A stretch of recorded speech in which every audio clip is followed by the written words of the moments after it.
There are moments in life when the storm feels overwhelming. The winds of uncertainty, the downpour of trials, the thunder of fear, it all seems too much to bear. Maybe you've been there. Maybe you're there right now. But what if I told you that storms are not meant to destroy you, but to reveal God's power? Psalm 29 verses 3-4 says, "The voice of the Lord is over the waters. The God of glory thunders, the Lord thunders over the mighty waters. The voice of the Lord is powerful. The voice of the Lord is majestic." This psalm reminds us of something important. God is not absent in the storm. He speaks through it. 1. The storms of life can be terrifying. Think about the worst storm you've ever experienced. The sky darkens, the wind howls, the rain pours, and the thunder shakes everything around you. That's exactly how life feels sometimes. Maybe you're facing a storm of financial struggle. Bills are piling up and you don't see a way out. Maybe it's a storm of heartbreak. Someone you loved walked away, leaving you in pieces. Maybe it's a storm of fear and doubt. You don't know what's next, and the unknown is terrifying. We all go through these moments when we feel lost, abandoned, and powerless. But listen carefully. Even in the storm, God is speaking. 2. God's voice is more powerful than the storm. The same voice that created the heavens and the earth, that parted the Red Sea, that raised Lazarus from the dead, that same voice speaks into your life today. When Jesus and his disciples were caught in a fierce storm, the waves were crashing against their boat.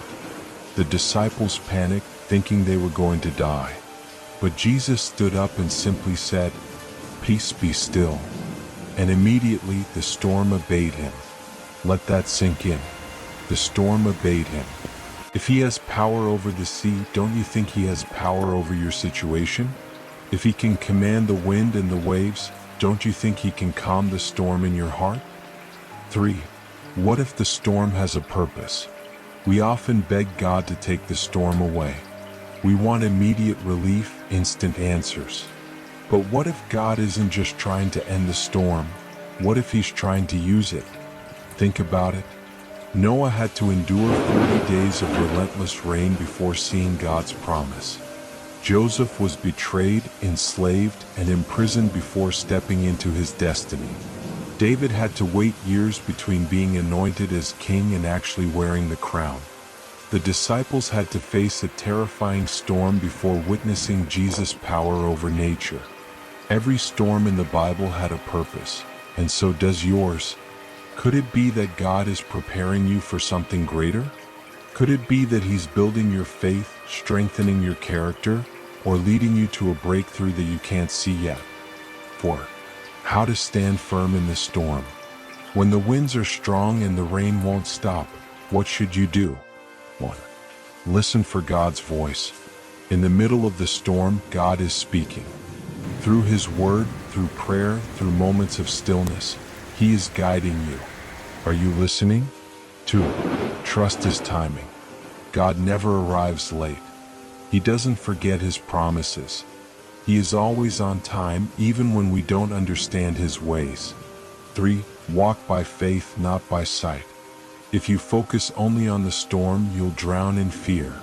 But if you fix your eyes on Jesus, he will carry you through. 4. Remember his past faithfulness. Think back to times when God has come through for you before. Hasn't he always been faithful? He will not fail you now. 5. Speak life, not fear.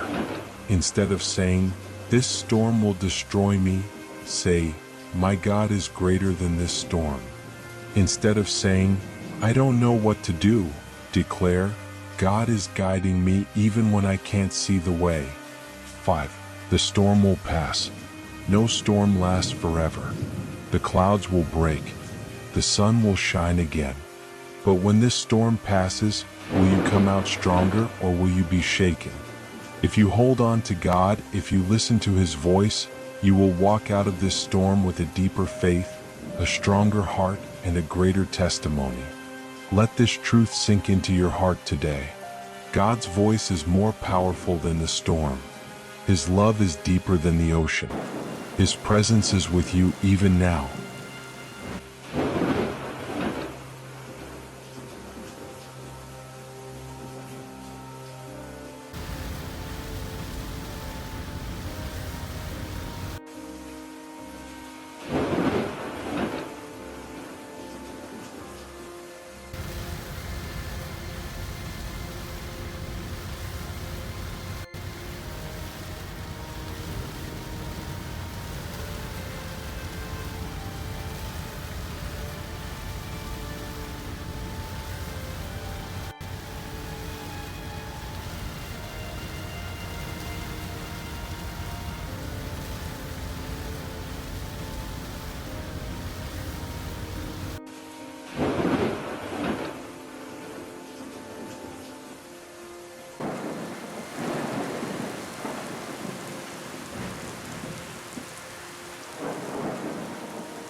If this message touched your heart, type Amen in the comments and share this with someone who needs to hear it today.